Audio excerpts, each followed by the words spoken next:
नमस्कार दोस्तों, स्वागत है आप सभी का हमारे और आपके YouTube चैनल लैब पर।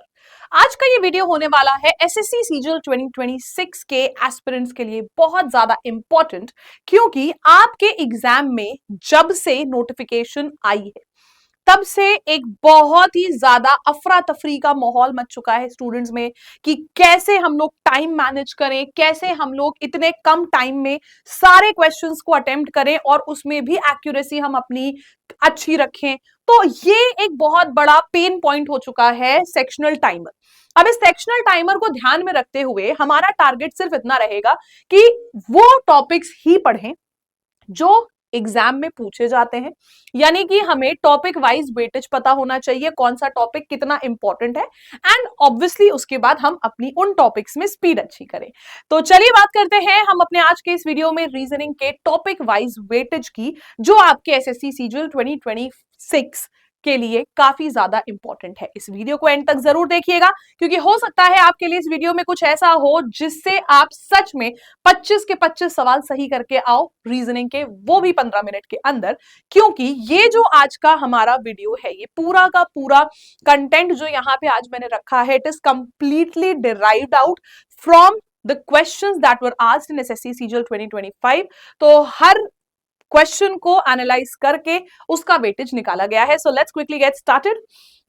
बात करते हैं हम सबसे पहले, ये डेटा कहां से आया है? सीजीएल 2025 के टीयर 1 यानी कि प्रीलिम्स के जो एग्जाम हुए उसके पीवाईक्यू से।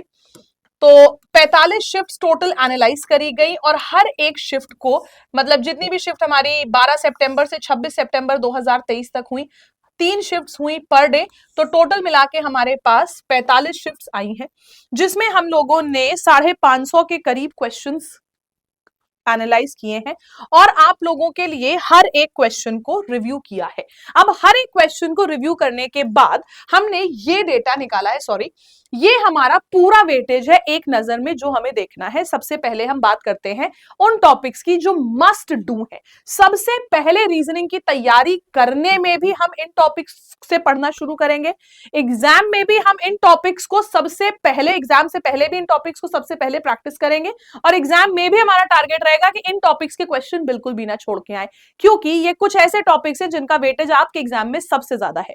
सबसे पहले बात करते हैं हमारे सीरीज की। अब सीरीज में नंबर लेटर सीरीज आती है, इसके संग संग हम लोगों को अल्फा न्यूमेरिक सीरीज भी देखने को मिलती है। कभी हम लोगों को रिपीटेड सीरीज या कुछ मिसलेनियस सीरीज भी देखने को मिलती है। तो अगर मैं बात करूं कि ऑल ओवर द एग्जाम 550 सवालों में से सबसे ज्यादा वेटेज हमारे पास सीरीज का था। उसके बाद आता है coding decoding, number coding, letter coding 61 questions, mathematical operations 59 questions, classification या ऑड वन आउट 52 क्वेश्चंस, और एनालॉजी का जो वेटेज था 2025 के पेपर में वो थोड़ा सा कम हो गया था। तो series, coding decoding, mathematical operations, analogy and classifications, मेरे हिसाब से ये 5 ऐसे टॉपिक्स हैं जिनको अगर आप मास्टर कर लेते हो तो 25 में से 12 से 13 सवाल, तो कम से कम 10 से 12 सवाल तो आप आराम से कर लोगे। सिर्फ ये 10 से 12 सवाल इन टॉपिक से बनते हैं, ठीक है। और अगर मैं एग्जाम की बात करूं जो 2025 में हुआ, तो इनको मिला के हमारे पास एटलीस्ट 12 से 14 सवाल बने थे सिर्फ इन 4-5 टॉपिक से।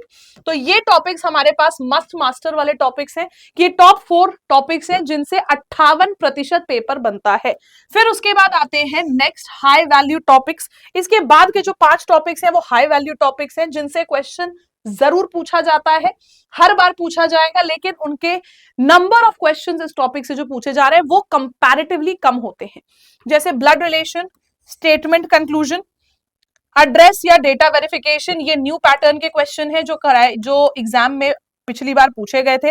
एनालॉजी, ऑर्डर रैंकिंग और सिटिंग, ये हमारे पास कुछ ऐसे क्वेश्चंस थे जो हाई वैल्यू के हैं, मतलब कि अगला 30% पेपर का इन टॉपिक से बनता है। जैसे मैंने बताया 58% बनता है शुरू के 4 टॉपिक से, फिर अगले 5 टॉपिक से बनता है 30% ऑफ द पेपर, यानी कि हमारे पास 88% पेपर सिर्फ इन 9 टॉपिक से बनता है। फिर बचे हुए हमारे पास जो 6 टॉपिक्स हैं, इनसे मात्र 12% पेपर का बनता है। कौन कौन से ये टॉपिक्स हैं? कोर्स ऑफ एक्शन या situation based question, basically logical reasoning के, ठीक है। फिर हमारे आता है वर्ड फॉर्मेशन या डिक्शनरी ऑर्डर में लगाना, फिर अल्फाबेट या लेटर ऑपरेशंस, बहुत ही बेसिक से क्वेश्चंस, हम इनको सीरीज एनालॉजी में ही गिन लेते हैं। सिलोगिज्म या कंक्लूजन स्टेटमेंट वाले सवाल, एक सवाल आपको पेपर में देखने को मिलता है, स्टेटमेंट अजम्पशन, फिर से logical reasoning. Distance and direction, एक टॉपिक ऐसा जिसके क्वेश्चंस कभी नहीं पूछे जाते थे, बहुत समय से नहीं पूछे जा रहे थे, और पिछले साल एडिक्विटी ने वापस से इनको पूछा तो वापस से इसका वेटेज बढ़ गया। तो आप लोगों को सिर्फ और सिर्फ इन 15 टॉपिक्स पे फोकस करना है। ये जो मैंने आप लोगों के लिए डेटा निकाला है उसके हिसाब से top 4 topics 58% paper, other 5 topics 30% paper, तो टोटल 9 टॉपिक से 88% पेपर बन चुका है। उसके बाद के बाकी के 6 टॉपिक से बनता है आपका 12% पेपर, और इस वजह से हम लोगों को टॉपिक वाइज वेटेज जानना बहुत ज्यादा जरूरी था, क्योंकि लोग सोचते हैं सिटिंग अरेंजमेंट वो तो बहुत डिफिकल्ट है, उसको तो बहुत दिन तक पढ़ेंगे, फिगर काउंटिंग अरे बाप रे, कैलेंडर, क्लॉक, ये सब टॉपिक्स का नामो निशान ही नहीं था पेपर में। तो इसीलिए आप लोगों के लिए हमने ये इतनी मेहनत करके डेटा निकाला है ताकि आपको आगे मेहनत ना करनी पड़े। चलिए आगे बढ़ते हैं। टीयर 1 इन्हें मास्टर करना है, कौन कौन से वो टॉपिक्स हैं ये हमने जस्ट अभी देखा। Tier 2 high value scoring topics इतने सारे हैं, अभी देखा। फिर tier 3 quick win and low volume, यानी कि ऐसे टॉपिक्स जिनको हम आसानी से सॉल्व कर सकते हैं, बहुत मेहनत नहीं लगती सॉल्व करने में, ये वो टॉपिक्स हैं। बाकी का 12% पेपर इन टॉपिक से बनता है। अब आता है 2025 के नए ट्रेंड्स, ये आपका यूएसपी हो सकता है। बच्चे जिस तरीके के क्वेश्चंस के लिए रेडी नहीं है बाकी के स्टूडेंट्स, वो क्वेश्चंस अगर आप प्रैक्टिस करके जाएंगे तो ऑब्वियसली आपके नंबर उनसे ज्यादा अच्छे रहेंगे। कौन कौन से वो टॉपिक है? एड्रेस या डेटा वैलिडेशन वाले क्वेश्चंस जो हैं, कोर्स ऑफ एक्शंस या सिचुएशन वाले क्वेश्चंस, स्टेटमेंट कंक्लूजन या स्टेटमेंट इन्फ्रेंस वाले सवाल, और स्टेटमेंट अजम्पशन के क्वेश्चंस। तो बेसिकली लॉजिकल रीजनिंग, जैसे मैंने आज ही आज ही हमारी जो पीवाईक्यू बैटल था उसी में मैंने आज के दिन ही पीवाईक्यू बैटल में जितने भी सवाल 2025 के पूछे गए थे वो कराया। अगर आपने वो क्लास देखी है तो आपको पता होगा कि किस तरीके के क्वेश्चंस आते हैं और कितना इजी है उन क्वेश्चंस को सॉल्व करना। तो खैर ये कुछ ऐसे टॉपिक्स हैं जिनको आपको मास्टर करना पड़ेगा। फिर अरिथमेटिक फ्लेवर्ड क्वेश्चंस भी आपको जो मिलते हैं ये मोस्टली मैथ्स में होते हैं, तो इसका हमें इतना कोई काम नहीं है यहाँ पे। प्रिपरेशन स्ट्रैटेजी एकदम सिंपल है, जैसे कि मैंने बताया जो टॉप 4 टॉपिक्स हैं उन पे सबसे पहले फोकस करना है। जैसे पहले 30 दिन तैयारी करने के बाद जो पहला महीना होगा आपका, उसमें आप series, coding, decoding, mathematical operation and classification, वही टॉप 4 टॉपिक्स करिएगा। अगले 20 दिन में blood relation, analogy, order ranking. फिर उसके बाद यहाँ पे हमारे 50 दिन खत्म, फिर उसके बाद हम आएंगे नए टाइप के, address verification, logical reasoning. Revision में हमें सिर्फ सिलॉग्स, डायरेक्शन, वर्ड फॉर्मेशन के क्वेश्चंस रिवीजन में ही ध्यान रखने हैं, और बेसिक अरिथमेटिक तो मैथ्स की बात है तो इसको हम हटा देते हैं यहां से।